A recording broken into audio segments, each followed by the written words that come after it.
ngoại tình công sở không còn là câu chuyện hiếm trong xã hội hiện đại.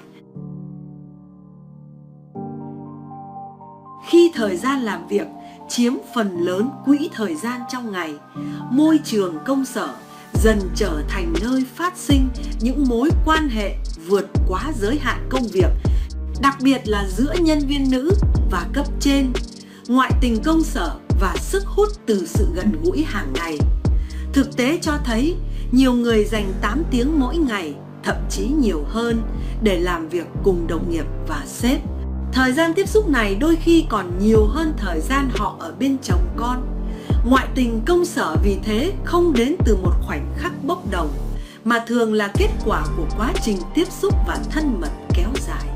Một trong những nguyên nhân sâu xa khiến phụ nữ dễ ngoại tình với sếp là sự rạn nứt trong đời sống hôn nhân, khi quyền lực và sự hấp dẫn khiến ranh giới bị xóa nhòa. Michelle, 33 tuổi, chia sẻ trên Women's Health rằng cô từng chấp nhận mối quan hệ ngoài luồng với sếp dù biết rõ anh ta là người trăng hoa. Cô hiểu mối quan hệ này không có tương lai, nhưng vẫn bị cuốn vào vì sự hấp dẫn và cảm giác mới lạ.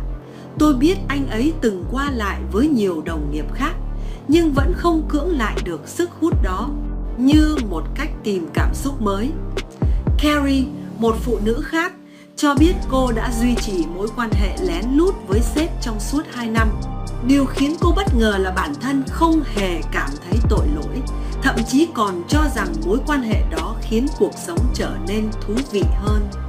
Trong khi đó, Debbie, 31 tuổi, lại xem việc ngoại tình với sếp như một cách trả đũa.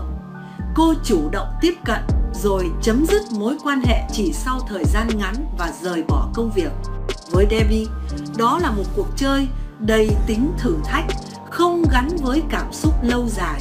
Những câu chuyện này cho thấy ngoại tình công sở đôi khi không xuất phát từ tình yêu mà từ nhu cầu khẳng định bản thân, tìm cảm giác mới hoặc giải tỏa những ức chế tâm lý. Khi hôn nhân trục trặc, công sở trở thành nơi trút bầu tâm sự. Một trong những nguyên nhân sâu xa khiến phụ nữ dễ ngoại tình với sếp là sự rạn nứt trong đời sống hôn nhân. Khi cuộc sống gia đình trở nên nhàm chán, thiếu sự lắng nghe và chia sẻ, công sở lại là nơi họ dễ tìm được người đồng cảm, châm ngòi cho mối quan hệ ngoài luồng giữa sếp và nhân viên. Khi đời sống vật chất dần ổn định, nhu cầu về tinh thần, cảm xúc của con người cũng tăng lên. Nhận biết vợ ngoại tình với sếp qua tin nhắn và email công việc. Một trong những dấu hiệu dễ nhận thấy nhất là sự thay đổi trong cách sử dụng email và tin nhắn công việc. Dù danh nghĩa là trao đổi công việc, nhưng nội dung có thể mang màu sắc riêng tư, thân mật bất thường. Nếu nghi ngờ, người chồng có thể chú ý đến tần suất nhắn tin, cách xóa lịch sử trò chuyện hoặc kiểm tra cả hòm thư rác, nơi nhiều người dùng để che giấu dấu vết sau khi đọc xong. Tìm hiểu qua đồng nghiệp. Trong môi trường làm việc chung, rất khó để một mối quan hệ ngoài luồng tồn tại hoàn toàn bí mật. Đồng nghiệp thường là những người đầu tiên nhận ra sự khác thường qua ánh mắt, cử chỉ hay lịch trình làm việc. Việc trò chuyện, tìm hiểu thông tin từ đồng nghiệp nam của vợ có thể giúp người chồng phần nào xác định được liệu mối quan hệ giữa vợ và sếp có vượt quá giới hạn hay không. Lịch trình công tác bất thường.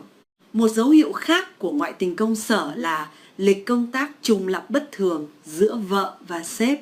Việc thường xuyên đi công tác chung, thay đổi kế hoạch vào phút chót hoặc lời giải thích thiếu nhất quán có thể là tín hiệu cho thấy có điều gì đó đang bị che giấu. Sự quan tâm khéo léo, không mang tính tra hỏi, đôi khi lại giúp người trong cuộc bộc lộ nhiều chi tiết mâu thuẫn nhất.